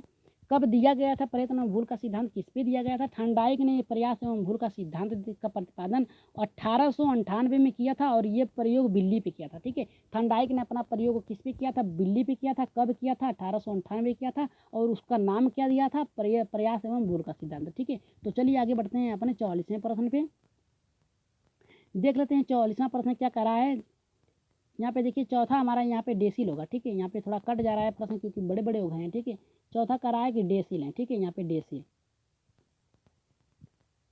डेसिल, ठीक है, याद रखिएगा चौथा हमारा डेसिल है, ठीक है। कह रहा है कि व्यक्ति, यहाँ पे कह रहा है व्यक्तित्व व्यक्ति के अंतर्गत मनोशारीरिक गुणों का विकास संगठन के पर्यावरण के अपूर्व समायोजन के निर्धारित करते हैं। उक्त परिभाषा, ठीक है, उक्त परिभाषा देते हैं, क्या देते हैं। ये फ्रायड ने दिया था, एल मन ने दिया था या फिर कह रहा है कि GW अल्पोर्ट या फिर डेसिल ने दिया था, ठीक है। तो राइट आंसर कौन सा होगा हमारा। व्यक्तित्व कह रहा है कि व्यक्तित्व व्यक्ति के अंतर्गत उन मनोवैज्ञानिक गुणों का गति विकसित संगठन है जो पर्यावरण के उनके अपूर्व, ठीक है, अपूर्व संयोजन को निर्धारित करते हैं तथा उक्त परिभाषा देते हैं। कौन कौन दिया है उक्त परिभाषा, यहाँ पे पहला, दूसरा, तीसरा या फिर चौथा, ठीक है। तो चौथा कौन सा सही होगा हमारा राइट आंसर। 44वें का जो राइट आंसर जाएगा यहाँ पे हमारा तीसरे के साथ जाएगा, ठीक है। तीसरे के साथ जाएगा GW की आलपोर्ट ने, ठीक है। तो चलिए आगे बढ़ते हैं अपने 45वें प्रश्न पे, ठीक है। 45वें प्रश्न को देखते हैं, ठीक है। यहाँ पे देखिए ये भी बहुत ही महत्वपूर्ण कह रहा है कि सीखने के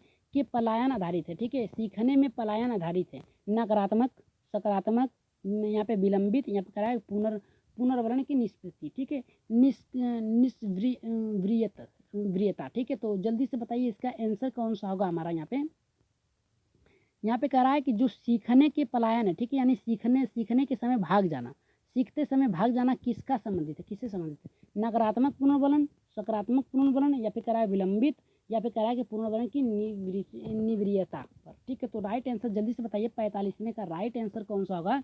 तो यहाँ पे देखिए नकारात्मक होगा, ठीक है। राइट आंसर जो जाएगा हमारे यहाँ पे नकारात्मक के साथ जाएगा, ठीक है। याद रखिएगा नकारात्मक के साथ, ठीक है, क्योंकि वो सीखते सीखते भाग जा रहा है, बीच में अपनी क्लास छोड़ रहा है, ठीक है। तो राइट आंसर हमारा यहाँ पे नकारात्मक होगा, ठीक है। क्योंकि उसके लिए फिर से क्लास चलाई नहीं जाएगी। ठीक है, तो यहाँ पे देखिए क्या कह रहा है कि सीखने के पलायन का नकारात्मक पूर्वानुमान पर आधारित है। उदाहरण के यदि विद्यालय में बच्चे को कठोर दंड दिया जाता है, ठीक है, या वह विद्यालय में कभी कभी अथवा नहीं आता, ठीक है, वही हुआ, जैसे छोड़ देता है या फिर नहीं आता है तो वही होता है। ठीक है, नकारात्मक पुनर्वलन होता है। ठीक है, तो चलिए देख लेते हैं यहाँ पे 46वां हमारा क्या कह रहा है, ये भी बहुत ही महत्वपूर्ण है। यहाँ पे देखिए 46वां ये कह रहा है, ठीक है, ठीक है, 46वां ये कह रहा है हमारा, सॉरी, भाषा का वह घटक जो ध्वनि की गति, ठीक है, गति के अनुक्रम संचालित व उनकी रचना के से संबंधित नियम की चर्चा करते हैं, उसे क्या कहते हैं। ठीक है, पहला कह रहा है कि व्याकरण, अर्थ विज्ञान, स्वर विज्ञान, या तीसरा कह रहा है कि इनमें से कोई नहीं। तो जल्दी से बताइए यहाँ पे 46वें का राइट आंसर कौन सा होगा। भाषा का वो घटक, यानी भाषा सीखने में वो घटक जो ध्वनि की गति के अनुक्रम संचालन एवं यानी बोलने में, ठीक है, सहायक करती है, संरचना के संबंधित नियम की चर्चा करती है, ठीक है, वो कहलाता है व्याकरण, कहलाता है अर्थ विज्ञान, या फिर स्वर विज्ञान, या फिर इनमें से कोई नहीं। तो राइट आंसर हमारा जो होगा 46वें का जो राइट आंसर होगा हमारा यहाँ पे स्वर विज्ञान होगा। ठीक है, राइट आंसर जो जाएगा हमारा तीसरे के साथ जाएगा, स्वर विज्ञान, नहीं व्याकरण होगा। व्याकरण नियम से संबंधित होता है, अर्थ विज्ञान यानी व्याख्या से होता है, और इनमें से कोई हो ही नहीं सकता जब यहाँ पे स्वर विज्ञान है। ठीक है, तो यहाँ पे देखिए स्वर विज्ञान क्यों होगा, यहाँ पे देखिए ध्वनि गति की बात कर रहा है, ठीक है, यानी बोल कर बात कर रहा है, तो यहाँ पे स्वर विज्ञान होगा। ठीक है, तो राइट आंसर हमारा तीसरे के साथ जाएगा। चलिए देख लेते हैं उदाहरण में क्या कर रहा है यहाँ पे। भाषा का वह घटक जो ध्वनि की गति के अनुक्रम संचालित एवं रचना से संबंधित नियम की चर्चा करता है, वो स्वर विज्ञान करता है, यानी जो बोल कर किया जाता है वो वहाँ पे स्वर विज्ञान करता है। ठीक है, चलिए 47वां देख लेते हैं। ठीक है, वो यहाँ पे कह रहा है कि वुडवर्थ के अनुसार स्मृति का आयाम नहीं, यानी वुडवर्थ के अनुसार कौन सा आयाम नहीं है। यहाँ पे कह रहा है कि पुनः स्मरण, यहाँ पे कह रहा है धारण, पहचान, या फिर तर्क करना। ठीक है, तो राइट आंसर कौन सा जाएगा, जल्दी से हमारा बताइए इसका आंसर कौन सा होगा। ठीक है, पहला होगा, दूसरा होगा, तीसरा, या फिर चौथा। तो 47वें का आंसर बताइए हमारा कौन सा होगा। तो आंसर जो होगा हमारा तर्क। ठीक है, यहाँ पे देखिए कह रहा है कि यहाँ पे कह रहा है कि स्मृति का आयाम नहीं है। ठीक है, पुनर्स्मरण करना यानी फिर से प्रयास करना। ठीक है, ये भी स्मृति के धारण में आ जाएगा। धारण करना यानी सीखना, पुनः स्मरण करना ये भी सीख रहा है, ये भी पहचान करना ये भी तो सीख ही रहा है, लेकिन तर्क करना सिर्फ विचार कर रहा है, ये नहीं होगा। ठीक है, तो राइट आंसर चौथे के साथ जाएगा। ठीक है, तो चलिए आगे बढ़ते हैं अपन यहाँ पे देख लेते हैं। यहाँ पे हमारा क्या कर रहा है, यहाँ पे देखिए थोड़ा सा यहाँ पे तर्क करना, स्मरण करना। ठीक है, यहाँ पे कह रहा है कि तर्क करना, स्मरण करना पूर्व सीखे गए विषयों या पाठों को चेतना में लाने में होता है। स्मरण की प्रक्रिया एक जटिल प्रक्रिया होती है जिसमें 4 तरह की उपक्रियाएं होती हैं। पहला कह रहा है हमारा यहाँ पे देखिए सीखना होता है, दूसरा चारण होता है, ठीक है, चारण करना होता है, ठीक है, यहाँ पे चारण नहीं होगा, यहाँ पे धारण होना, ठीक है, यहाँ पे धारण होगा। ठीक है, धारण करना, प्रत्याहन करना, या फिर पहचान करना। ठीक है, तो चलिए आगे बढ़ते हैं अपने यहाँ पे 48वें प्रश्न पे। ठीक है, ये भी बहुत ही महत्वपूर्ण है, और इसे आप लोगों को ऊपर ही बता दिया गया था। टीईटी का जो परीक्षण किसने किया था। ठीक है, तो टीईटी का किसके द्वारा बनाया गया था। पहला अल्पोर्ट के द्वारा, रोरसाक के द्वारा, यानी रोरसा, ठीक है, रोरसाक के द्वारा, मैस्लो के द्वारा, या फिर मरे के द्वारा। ठीक है, तो राइट आंसर इसका कौन सा होगा हमारा, पहला होगा, दूसरा होगा, तीसरा, या फिर चौथा। तो राइट आंसर जल्दी से बताइए इसका कौन सा होगा, पहला होगा, दूसरा होगा, तीसरा, या फिर चौथा। तो जल्दी से बताइए इसका पहला, दूसरा, तीसरा कौन सा होगा। टीईटी में जो परीक्षण बनाया गया था किसने बनाया था। ठीक है, तो राइट आंसर जो जाएगा हमारा मरे के साथ जाएगा। ठीक है, मरे के साथ। 48वें का हमारा जो होगा चौथा सही होगा। ठीक है, चलिए देख लेते हैं यहाँ पे देखिए कह रहा है कि टेट परीक्षण निर्माण मरे के द्वारा किया गया था। ठीक है, तो चलिए देख लेते हैं यहाँ पे 49वां 50 यहाँ पे देख लेते हैं क्या कह रहा है कि लक्ष्य निर्धारित निर्देशित व्यवहार में बाधा आना कहलाता है। कह रहा है कि अगर लक्ष्य निर्धारित यानी आपकी जो लक्ष्य है उसके निर्धारित में कोई व्यवहार में बाधा आ रही है तो उसे क्या कहलाता है। ठीक है, अभिप्रेरणा, संवेग, कुंठा, या फिर आम्रवक्ता कहलाता है। ठीक है, आम्रवक्ता कहलाता है। ठीक है, तो राइट आंसर कौन सा आएगा हमारा, जल्दी से बताइए यहाँ पे कि लक्ष्य निर्धारित के व्यवहार में कोई बाधा उत्पन्न होती है तो इसे क्या कहलाता है, पहला, दूसरा, तीसरा, या फिर चौथा। अभिप्रेरणा, संवेग, कुंठा, आम्रवक्ता। ठीक है, तो राइट आंसर कौन सा होगा हमारा, जल्दी से बताइए।